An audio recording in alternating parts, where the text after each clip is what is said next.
بسا اوقات بہت سی محنتوں کا نتیجہ انسان دیکھتا ہے کہ ضائع چلا گیا، میں نے 10 سال محنت کی، حاصل کوئی نہیں۔ یہ ثمرات کیا ہیں؟ محنتوں کے ثمرات کا ضیاع۔ کوشش آپ نے کی، قسمت کی خوبی دیکھیے، ٹوٹی کہاں کمن، 2-4 ہاتھ جب کے لبے باندھ گئے۔ Be prepare. ایک شاعر کے یہ اشعار ہیں، وہ کمیونسٹ تھا، میں نام بھی نہیں لیتا، لیکن یہ کہ یہ اسی انقلابی، چونکہ ان کا بھی ایک انقلابی نظریہ ہے، انقلابی عمل میں یہ سارے مراحل آتے ہیں۔ کوئی سیٹ بیک آیا، فرض کیجئے کوئی ناکامی ہو گئی، تو اپنے ساتھیوں کو دل بندھانے کے لیے یہ فصل امیدوں کی ہمدم اس بار بھی غارت جائے گی، سب محنت صبحوں شاموں کی اب کے بھی اکارت جائے گی۔ میرے نبی کے ثمرات کا جو لفظ یہاں آیا ہے، وَنَقْصٍ مِّنَ الْأَمْوَالِ وَالْأَنفُسِ وَالثَّمَرَاتِ، سب محنت صبحوں شاموں کی اب کے بھی اکارت جائے گی۔ دھرتی کے کونوں کھدروں میں پھر اپنے لہو کی کھاد بھرو، پھر مٹی سینچو اشکوں سے، پھر اگلی رت کی فکر کرو، پھر اگلی رت کی فکر کرو، جب پھر ایک بار اجڑنا ہے۔ ایک فصل پکی تو بھر پایا، تب تک تو یہی کچھ کرنا ہے۔ ایک مقصد ہے سامنے، انقلاب برپا کرنا ہے۔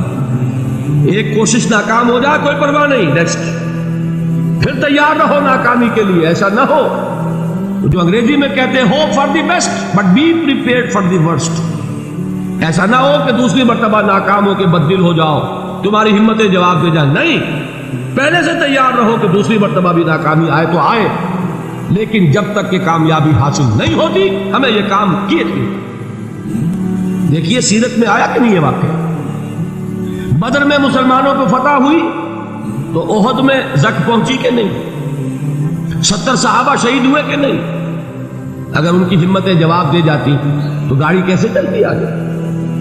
تو فرمایا وَلَنَبْلُوَنَّكُمْ بِشَيْءٍ مِّنَ الْخَوْفِ وَالْجُوعِ وَنَقْصٍ مِّنَ الْأَمْوَالِ وَالْأَنفُسِ وَالثَّمَرَاتِ، ہم تمہیں لازم آزمائیں گے، خوف کی کیفیت سے، فقر و فاقے کی کیفیت سے، بھوک سے، جان کے نقصان سے، مال کے نقصان سے، محنتوں کے حاصل کے ضائع ہو جانے سے۔ وَبَشِّرِ الصَّابِرِينَ، اور اے نبی بشارت دیجئے صبر کرنے والوں، الَّذِينَ إِذَا أَصَابَتْهُمْ مُصِيبَةٌ، وہ کہ جب ان پر کوئی تکلیف آئے، کوئی مصیبت آئے، کوئی آزمائش آئے، قالوا انا للہ و انا الیہ راجعون، وہ یہ کہیں کہ ہم اللہ ہی کے ہیں، اللہ ہی کی طرف لوٹ جانا ہے۔ یہ وہی انداز ہے جو میں نے فارسی کا شعر سنایا تھا آپ کو کہ سرے تسلیم خم ہے جو مزاج یار ہوا، وہ ہمارا مولا ہے، ہمارا آقا ہے، اگر اسے یہی منظور ہے تو ہمیں بھی یہی منظور ہے۔ میں نے تسلیم و رضا کی بات کی تھی نا، آپ کو کچھ شعر سنائے تھے، ایک شعر اور سنیے، اور یہ کس کا ہے؟ محمد علی جوہر کا۔ ایک مرتبہ جیل گئے، ان کی ایک بیٹی جوان بیمار ہوئی، فوت ہو گئی، باہر چھوڑا انگریز نے، جاؤ بھائی دفن کر دو بیٹی کو۔ دوسری مرتبہ جیل گئے، دوسری جوان بیٹی اسی مرض میں مبتلا ہوئی، اب یہ جیل میں ہے، خبر پہنچی کہ دوسری بیٹی کے اوپر بھی اسی مرض کا حملہ ہوا ہے۔ ایک نظم لکھی ہے جس کا آخری شعر یہ ہے، تیری صحت ہمیں منظور ہے لیکن اس کو نہیں منظور تو پھر ہم کو بھی منظور نہیں۔ یہ ہے، جب تک یہ کیفیت نہ ہو اس میدان میں آدمی ثابت قدم نہیں رہ سکتا کہ میرے رب کو اگر یہ منظور ہے تو یہی مجھے منظور ہے، اور تیری صحت ہمیں چاہیے تو ضرور، لیکن ہمارے رب کو منظور نہیں تو ہمیں بھی منظور۔ راضی برضائے رب۔ وَبَشِّرِ الصَّابِرِينَ الَّذِينَ إِذَا أَصَابَتْهُمْ مُصِيبَةٌ قَالُوا إِنَّا لِلَّهِ وَإِنَّا إِلَيْهِ رَاجِعُونَ، نہ شود نصیب دشمن کے شود ہلاک تیغت، سر دوستہ سلامت کے تو خنجر آسمان۔ اولئک علیہم صلوات من ربہم ورحمہ، یہی ہے وہ لوگ جن پر ان کے رب کی طرف سے عنایتیں ہیں اور رحمتیں ہیں۔ وَأُولَٰئِكَ هُمُ الْمُهْتَدُونَ، اور یہی ہے وہ لوگ جو کامیاب ہونے والے ہیں، ہدایت پانے والے، ہدایت یافتہ۔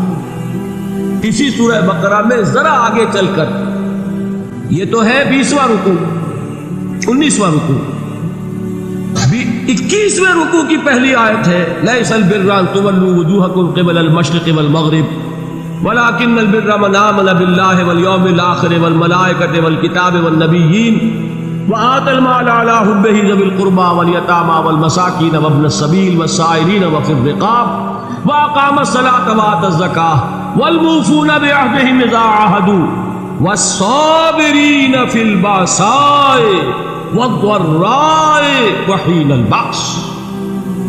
اب یہ آیت جو ہے سورۃ العصر میں جو مضامین آئے تھے سارے اس میں موجود ہیں۔ وہاں ایمان کا لفظ آیا، یہاں 5 ایمانیات کی تفصیل آ گئی، اعمال کی تفصیل آئی، اور آخری بات وہاں کیا ہے وتواصوا بالصبر، اور یہاں کیا ہے والصابرین فی البأساء والضراء وحین البأس، اور صبر کرنے والے، اصل نیکی ان کی ہے جو صبر کرے، کس میں؟ جنگ کے وقت، ذرائے، باسائے، باسا کہتے ہیں فقر اور فاقہ، واحد آئے گا باس تو اس کے معنی جنگ، اور باسا جمع میں آئے گا تو فاقہ، فقر، بھوک، اور ذرائے جسمانی تکلیف، ضرر، جسمانی تکلیفوں میں صبر کرنے والے، فقر اور فاقے میں صبر کرنے والے، اور جنگ کے وقت صبر کرنے والے۔ اولئک الذین صدقوا واولئک هم المتقون، یہ ہیں وہ لوگ جو صبر کرنے والے ہیں، یہ ہیں جو سچے ہیں، جو اپنے دعوے میں نیکی کے اور ایمان کے ثابت ہیں، اور یہی وہ لوگ ہیں جو متقی۔ اگلی سورت ہے سورہ آل عمران، اس میں 2 لفظ آئے ہیں، آخری آیت یا ایھا الذین آمنوا اصبروا وصابروا ورابطوا واتقوا اللہ لعلکم تفلحون۔ دیکھیے یہاں صبر اور صابر جو تعلق جہد اور جہاد کا ہے وہی ہے صبر اور مصابرت۔ صبر ایک طرفہ عمل ہے، آپ جھیل رہے ہیں، برداشت کر رہے ہیں، صبر علی المعصیہ، صبر علی الطاعہ، صبر علی الابتلاء، یہ سب کیا ہے؟ صبر۔ اور مصابرت کیا ہے؟ صبر کا صبر سے مقابلہ۔ یہ سورہ آل عمران، اب وقت نہیں ہے میں آپ کو سناتا اللہ تعالیٰ نے کیسے کیسے مسلمانوں سے کہا، مسلمانوں تمہیں زک پہنچی ہے تو انہیں بھی تو پہنچی تھی، ان کے 70 نہیں مارے گئے تھے بدر میں، ان کے حوصلے جو ہیں وہ تو پست نہیں ہوئے، وہ اگلے سال آ گئے تم پر چڑھائی کر کے، تم کیوں اتنا برا مان رہے ہو؟ تمہارے دل اتنے زخمی کیوں ہو گئے؟ تمہیں تکلیف پہنچتی ہے تو انہیں بھی پہنچتی ہے۔ اپنی غیرت جو ہے ہمیں ذرا اس کا جائزہ لینا چاہیے۔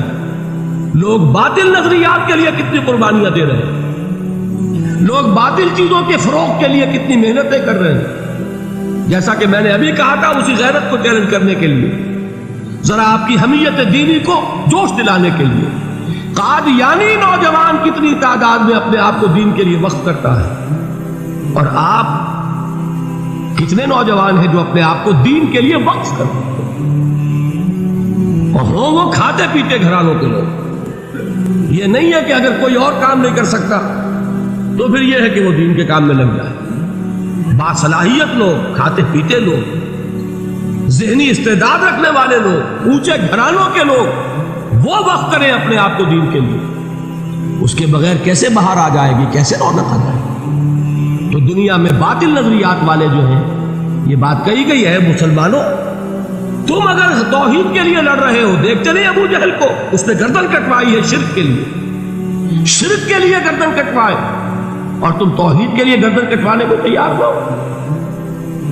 اس نے گردن کٹوائی کہ نہیں کٹوائی؟ اور کس طرح کٹوائی ہے؟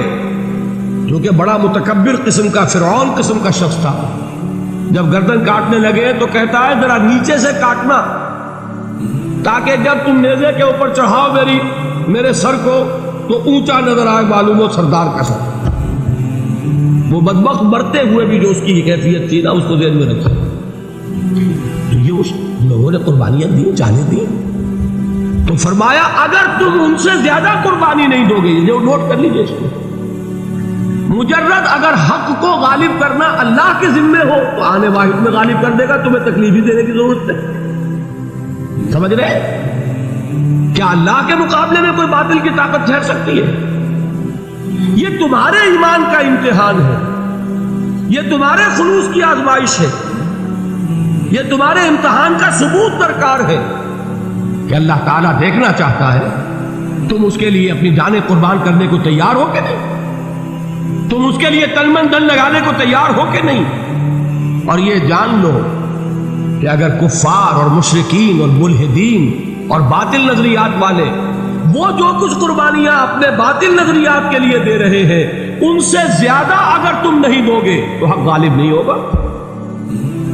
انہوں نے جو صبر کیا ہے اپنے باطل نظریات پر، اگر تم اس سے زیادہ صبر کا ثبوت نہیں دو گے اپنے اس حق پر تو حق غالب نہیں ہوگا۔ اس لیے فرمایا یا ایھا الذین آمنوا اصبروا وصابروا، نہ صرف یہ کہ صبر کرو بلکہ صبر میں اپنے دشمنوں سے آگے نکلو، ان کے صبر سے بڑھ کر صبر کرو۔ وَرَابِطُوا، مرابطہ کہتے ہیں چوکس رہنا، ہوشیار، پہرا دو، ایسا نہ ہو کہ دشمن جو ہے غفلت میں تمہارے اوپر کوئی حملہ جو ہے کر بیٹھے۔ وَاتَّقُوا اللَّهَ، اور اللہ کا تقوی اختیار کرو، لعلکم تفلحون، تاکہ تم فلاح پاؤ۔